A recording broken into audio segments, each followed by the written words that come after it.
Y el doctor Esteban Gagiano, que es fiscal municipal de la ciudad de Santa Fe y docente de la Cátedra de Derecho Administrativo de nuestra facultad. Los dejo con ellos.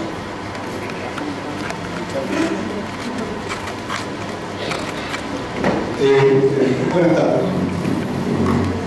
Cuando me invitan a este debate, hace unos 20 días atrás, la situación era totalmente distinta. Era un momento en el que pensábamos que todavía estaba más tiempo para hacer una reflexión y era conveniente hacerlo. Evidentemente la situación ha cambiado ahora porque ya estamos prácticamente en gran medida sobre hechos consumados. Frente a eso yo me preguntaba, ¿qué es lo que podemos hacer? ¿Qué es aquello que a nosotros como universitarios nos corresponde, además de la discusión que legítimamente podemos dar a cada uno de nosotros como personas, como seres interesados en la política?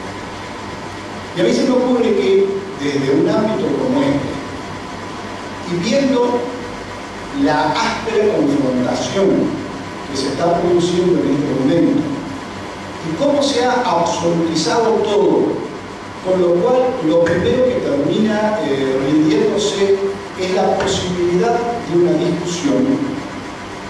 Yo creo, y llegamos casi al insulto, entonces directamente como pudimos nosotros presenciar en el curso de la noche, yo creo que nosotros, yo por lo menos, lo que puedo intentar hacer es proponer, bueno, vamos a ver esto con criterios de razón, vamos a ver qué es lo que está pasando. Digámoslo, si es necesario, en categoría, hagámonos preguntas. Sabemos que las preguntas no son inocentes. Yo sé que las preguntas que me he planteado a mí mismo pueden estar teñidas de mi idea, de lo que yo pienso, pero bueno, dividiéndolas, podemos intentar, como digo, discutir con criterios de razón y no con criterios de pasión. El tema este se inicia por el envío de 6 proyectos bajo un título muy grande: democratizar la justicia. Entonces a mí se me ocurre que nadie puede llegar a discutir con la idea de una mayor democratización en cualquier ámbito de la República. Pero en cambio, si nosotros nos podemos hacer algunas preguntas como: ¿qué es democratizar? ¿Qué sería una democratización de la justicia? Así como sentido general, como un concepto, ¿qué es? ¿Qué implicaría democratizar la justicia? Una segunda pregunta: ¿la justicia argentina requiere una democratización? Que es, según la conclusión a la que hayamos llegado. Una tercera: ¿toda la justicia argentina requiere esa democratización? ¿A quién le corresponde actuar en ese caso? ¿Qué papel tiene que cumplir el derecho?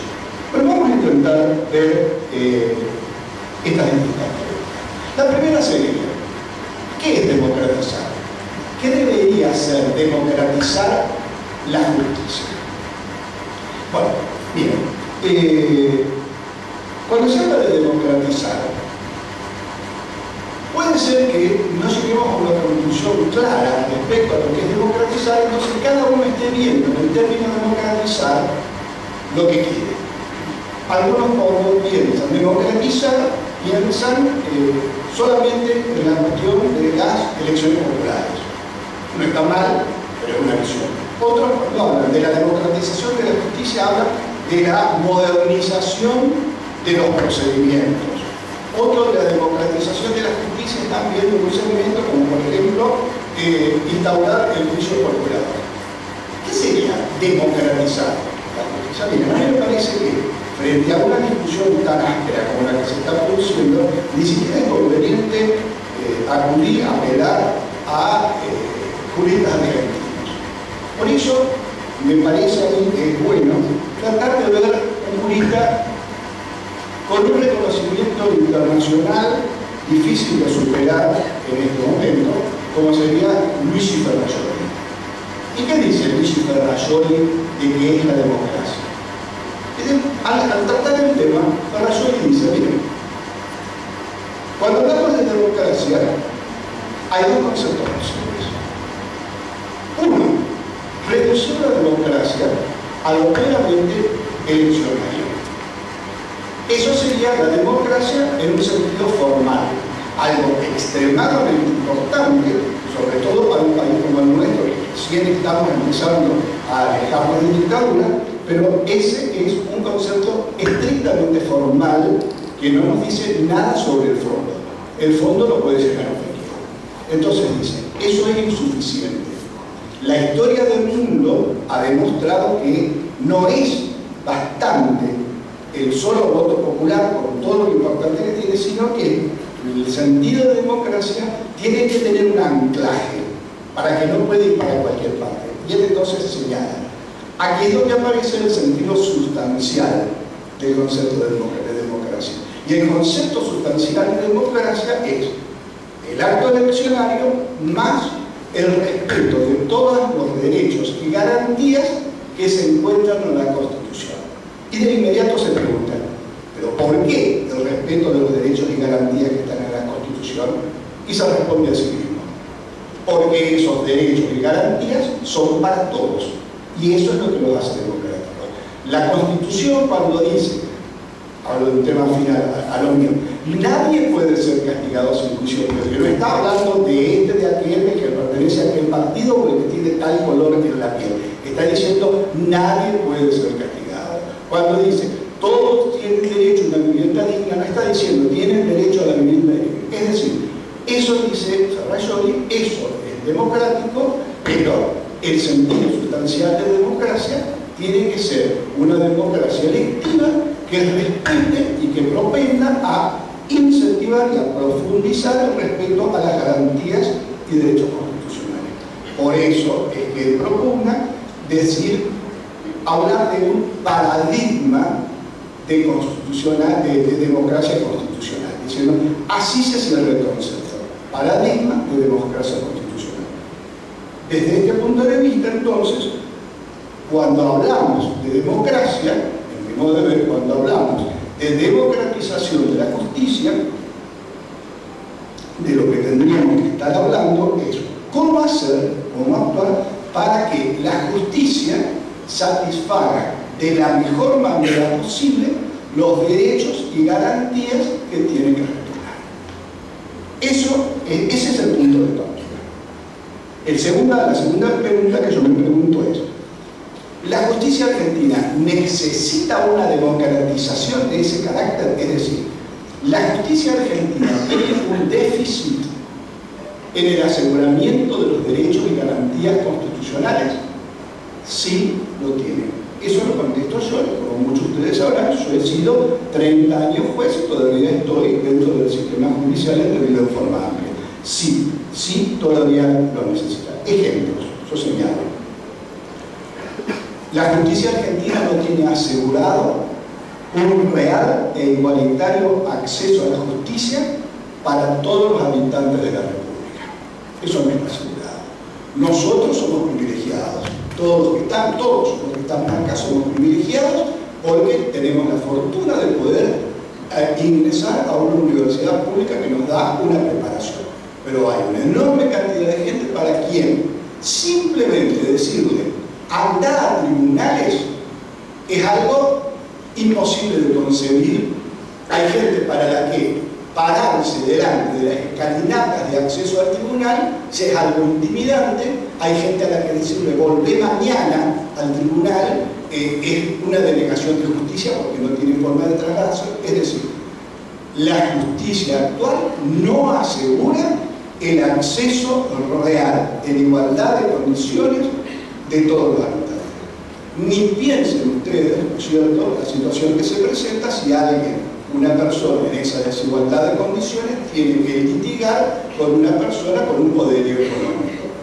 La persona con un poderío económico va a tener un asesoramiento muy importante y esta otra persona va a tener que estar tratando de conseguir un asesoramiento promiscuo que quizás se le vaya a asegurar, pero indudablemente no va a ser de la misma calidad.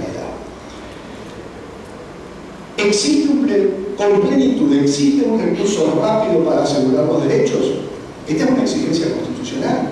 Recuerden ustedes que si la Constitución originaria del 53 quizás esto no lo decía con claridad, eso luego fue incorporado por la Revolución, por la modificación constitucional del 94, y cuando se incorporan los tratados internacionales de derechos humanos, que para nosotros son Constitución, existe el derecho de asegurar un recurso rápido para la solución de los problemas. Bueno, la justicia argentina no tiene asegurado eso, de ninguna manera. Otros déficits. No está asegurado en la justicia argentina el acceso al empleo judicial atendiendo solamente a la idoneidad. La Constitución de la Nación dice que la única condición para el acceso al empleo es la idoneidad. Bueno, eso no está asegurado en la justicia. Y si no está asegurado el derecho a ser oído, los pactos internacionales dicen que todo el mundo tiene derecho a ser oído por el juez, algo imposible de imaginar. No está asegurado el dictado de sentencias en plazos razonables, y tampoco está asegurada ni la participación del pueblo en la dirección de los asuntos públicos. Eso es una exigencia constitucional, y la justicia es parte de los asuntos públicos, tendría que haber una participación, ni muchísimo menos está asegurado el juicio por jurados. Pese a que la Constitución establece el juicio por jurado, y no solamente, y esto lo digo para algunos que quizás me hayan oído hablar en otras oportunidades, cuando yo hablo, porque estoy metido en el tema penal, cuando hablo generalmente del juicio por jurado, estoy refiriendo al juicio por jurado en materia penal, pero la Constitución no reclama el juicio por jurado solamente en materia penal. Cuando en el artículo 73 le manda al Congreso de la Nación que dicte determinadas leyes, le dice dictar las leyes necesarias para el establecimiento del juicio por jurado. Eso no está cumplido. Hemos pasado mucho más de 150 años desde que se fue sancionada la Constitución. Entonces, realmente hay déficits. Incluso, y me quiero voluntariamente meter en esto para que no digan que tengo una visión parcial, incluso el delicado tema de la llamada intangibilidad de los sueldos de los magistrados tendría que ser reconsiderado. Tendría que ser en algún momento reconsiderado. ¿Por qué? Porque la intangibilidad del juez de los sueldos de los magistrados fue sabiamente establecido por la Constitución, pero con un determinado fin. ¿Cuál era el determinado fin? En preservar a los jueces de la posibilidad de que sean, entre comillas, apretados por el poder político, que les podría reducir el sueldo si se portan mal, aumentar el sueldo. Ahora, en la Argentina, esto no siempre funcionó solamente de esa manera, sino que, aunque yo obtuve beneficio de eso porque era juez, sino que terminó operando como una especie de privilegio, inentendible para la población, que lo ve como una desigualdad ante la ley. Y esto no tiene solución. Por supuesto que tiene solución. La cláusula norteamericana, la Constitución norteamericana, de donde fue casi copiada literalmente, no está encontrando una solución. Pero en un determinado momento dije, bueno, mira, señores, es verdad, no le podemos reducir a los sueldos. ¿A quiénes? A los sueldos viejos, a los jueces viejos. A los jueces nuevos ya saben que cuando entran ya tienen la disminución. Eso lo puede hacer. Otra posibilidad, la que tiene la Constitución de la provincia de Santa Fe. ¿Qué dice la Constitución de la provincia? La Constitución de la provincia repite: el sueldo de los jueces es intangible, no puede ser disminuido, pero de inmediato agrega, salvo por leyes de carácter general. De modo tal que si se establece un impuesto para todos los habitantes, no haya ninguna razón. Es decir, ahí también hay, a mi entender, un déficit en la justicia. Ahora, ¿toda la justicia presenta ese déficit? ¿Toda la justicia en Argentina? No es igual. Ustedes saben que nosotros tenemos un sistema federal que determina que haya justicias provinciales, pero también que haya una justicia nacional y una justicia federal. Bueno, no son todas las provincias, no lo son. Ejemplo, ya que estamos en Santa Fe. En la justicia de Santa Fe, y yo he sido hipercrítico de la justicia de Santa Fe, lo que me ha costado muchos encontronazos, pero la justicia de Santa Fe, desde hace 40, 50 años por lo menos, tiene asegurado el acceso al empleo de la justicia a través de concursos. Podrá mejorarse, sí, todo lo que ustedes quieran. Esto es una discusión que para nosotros está absolutamente superada. Está asegurado en la provincia de Santa Fe el acceso a la sentencia, el acceso a los actos. Bien, por lo menos está avanzando. Hay un sistema de informatización que medianamente está funcionando y que permite que uno va a tribunales y ve a algunos abogados cómo están en una computadora y por lo menos se están enterando. Quiere decir que se ha podido avanzar algo en ese sentido. En la provincia de Santa Fe opera el deber de presentar declaraciones juradas por todos, aunque por cuestiones bastante razonables no sean públicas para evitar otro tipo de situaciones que se pueden presentar. En la provincia de Santa Fe se está tratando de modificar el sistema de justicia penal, haciéndolo absolutamente accesible y lo más parecido a lo que manda la justicia, a lo que manda la Constitución de la Nación. Y en lo que hace al Consejo de la Magistratura, si bien la provincia de Santa Fe podría mejorar el sistema del Consejo de la Magistratura, tenemos que tener en cuenta que, a diferencia de lo que ocurre en la Nación, en la provincia de Santa Fe la Constitución no establece un Consejo de la Magistratura.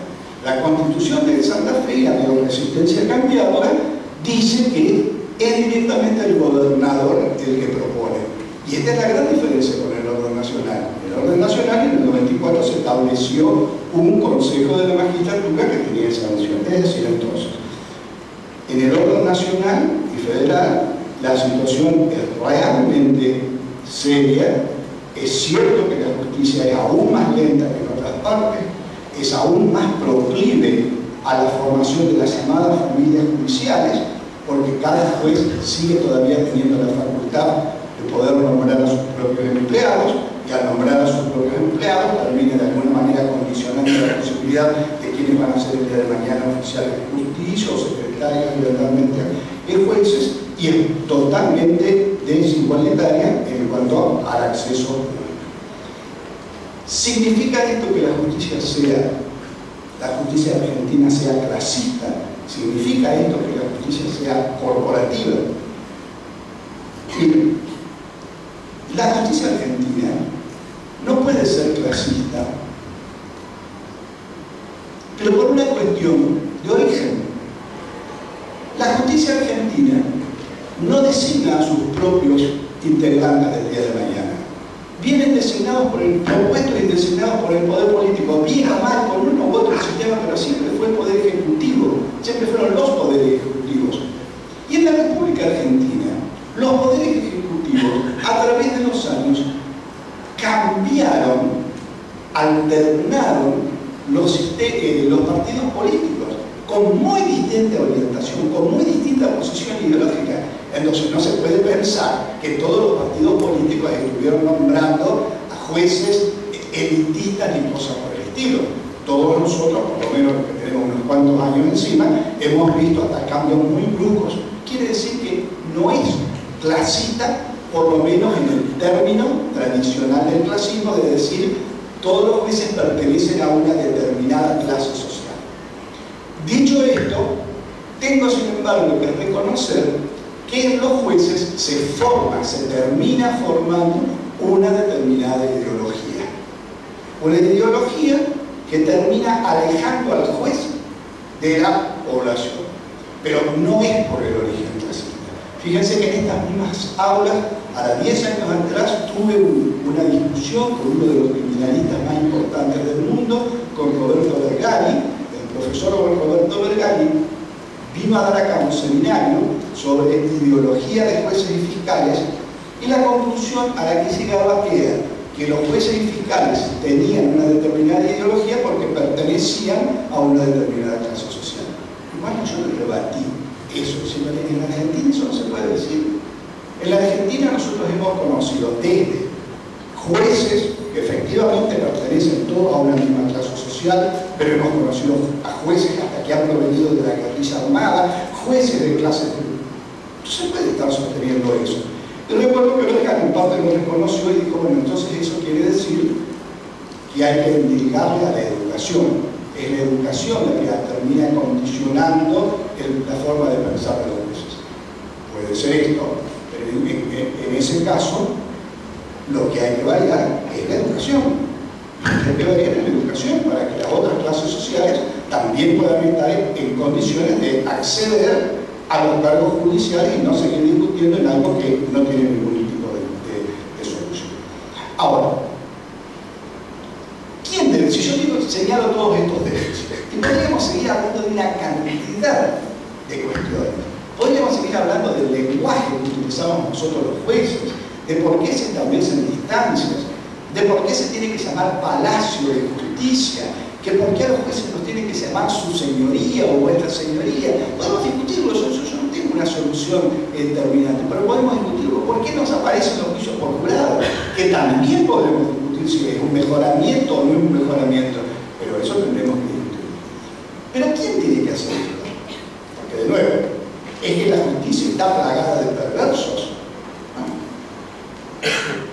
Años atrás leí un artículo de un representante del Consejo de la Magistratura Italiana, un doctor Stapinato, y él, hablando del Poder Judicial, decía: el Poder Judicial, la realidad italiana es distinta a la nuestra, ¿no? El Poder Judicial es un poder anómalo.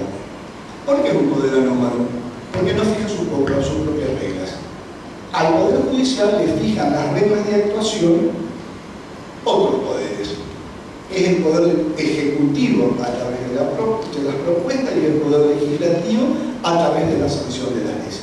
Entonces, todos estos déficits que nosotros podemos encontrar en cuanto a la democratización de la justicia, su modificación no es atribuible a la propia justicia, que puede hacer algo, pero siempre va a ser poco. Cada juez puede hacer un poquito, pero siempre va a ser poco. Es algo que nosotros tenemos que ver a través de las autoridades constitucionalmente establecidas para dictar las leyes. Y entonces acá ahora, con estas premisas, podemos intentar hacer una discusión un poquito más razonable. Ya les doy la palabra, porque ya estoy hablando demasiado, le doy la palabra a quienes me acompañan. Hay ciertas leyes de las que se han propuesto que realmente parecen favorecer la democratización. Ejemplo, el ingreso al Poder Judicial de la Nación por concursos públicos indudablemente apunta a la igualdad de trato y al acceso al empleo por razón y idoneidad. Es algo bueno. Ahora, es también de esperar que los otros poderes del Estado también se autoimpongan algo por el estilo. La publicidad de los actos y sentencias cumple con el requisito republicano de hacer conocer a los gobernados cómo están gobernando, en este caso los jueces, a dictar sentencias. La producción de declaraciones juradas es también algo igualmente incuestionable, aunque pueda debatirse la conveniencia o la inconveniencia frente a hechos de criminalidad de que cualquiera pueda conocer cuáles son los bienes que tiene una determinada persona. La creación de las cámaras de casación en materia civil. Esto es más complicado de verlo, porque eso tiene un doble aspecto. Por un lado, la creación de las cámaras de casación se le puede marcar al positivo que favorece la unificación de los criterios jurisdiccionales y que le quita trabajo a una ya sobrecargada Corte Suprema de Justicia. Pero como contrapartida, nosotros podemos señalar que eso al mismo tiempo dilata aún más todos los procesos y establece una nueva diferencia en cuanto al acceso de justicia, porque a la Cámara de Casación podrán acudir ciertas personas que tengan un determinado nivel económico, pero para el resto de la población no hay ninguna otra posibilidad. En definitiva, abrevio porque el doctor Casiano va a hablar de las medidas cautelares, que probablemente van a analizar también si eso es mayor o menor democracia. Me parece a mí que debe democratizarse la justicia. Hay que democratizarla, pero la democratización de la justicia debe pasar por estos carriles que nos está marcando Ferrajoli. Debe marchar estableciendo procedimientos y formas de actuación que aseguren la mejor vigencia de los derechos y garantías de la Constitución y no de cualquier manera. Porque si simplemente ponemos una bandera y no vemos esto, no estamos haciendo aquello que estamos proclamando. Bien, gracias y le voy a dar la palabra.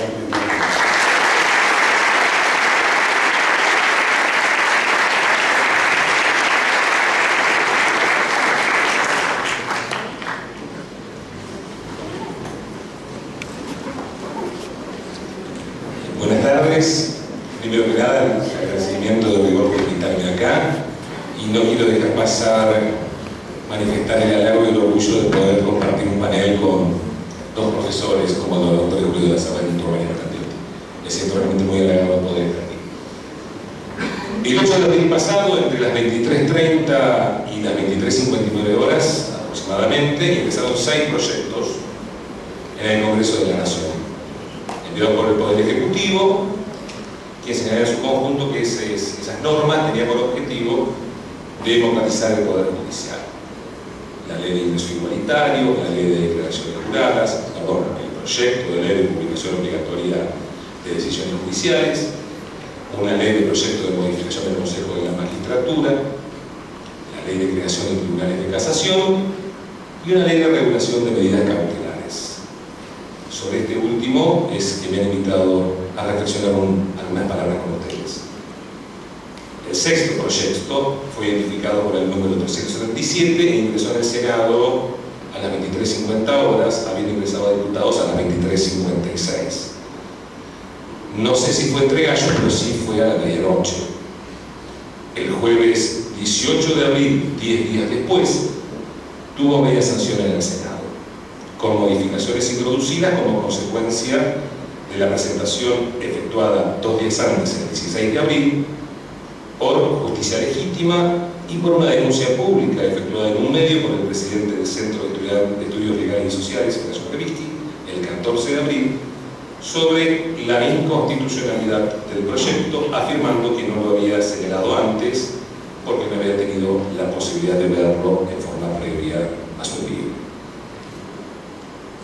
Incluso cuando se aprobó esa media sanción, no fueron presentadas gran parte de esas sugerencias que efectuara justicia legítima.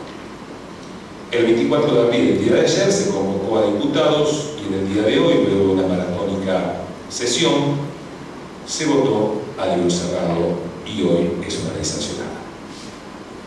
El mensaje tuvo o sostuvo sus fundamentos que no existe en el orden nacional un régimen orgánico del proceso judicial frente a las autoridades públicas, sino normas aisladas. En segundo lugar, que los jueces, ante esa ausencia de un cuerpo orgánico propio para que el Estado esté en juicio, se regieron, ¿no es cierto?, por normas propias de las relaciones entre particulares. En tercer lugar, dice que la carencia de esas normas se proyecta sobre el régimen cautelar al no existir justamente una regulación específica como ocurre en ordenamientos comparados extranjeros y provinciales. Señala que ello llevó a que se ignore en el despacho de medidas cautelares la preeminente nota de interés público que gobierna toda la actividad estatal. Dicen que la finalidad declarada fue dotar de previsibilidad a las partes en un proceso que debe ser el resultado equilibrado de juego de prerrogativas y garantías, tomando como aportes algunos antecedentes jurisprudenciales del Corte Nacional y de la Cámara de lo Contencioso Administrativo. Dice que se inspira en regulaciones extranjeras, entre las cuales cita la Ley de Jurisdicción Contencioso Administrativo Española de 1998 y la Ley 2145 de Ciudad Autónoma de Buenos Aires. Ello ¿para qué? Para requerir un informe previo a la autoridad pública en forma previa al despacho de cualquier medida cautelar. Señala que atiendo el carácter provisional de las cautelares con el objeto de atenuar las consecuencias gravosas que produce la prolongación en el tiempo, el juez debe fijar un plazo razonable de duración a estas medidas cautelares, fijando un plazo no superior a los 6 meses en el caso de los procesos ordinarios y de 3 meses en los procesos de amparo o sumarios. Toman como precedente el antecedente de la Corte Suprema de Justicia en la causa Grupo Clarín. Como novedad del proyecto, indican de que deben tipificarse cuáles son las medidas cautelares que pueden disponerse contra el Estado. Bien, primera pregunta, ¿qué es lo que cambia? En primer lugar, y he seleccionado algunos aspectos trascendentes de lo que es la diferencia del régimen vigente al que se terminó de aprobar, en una primera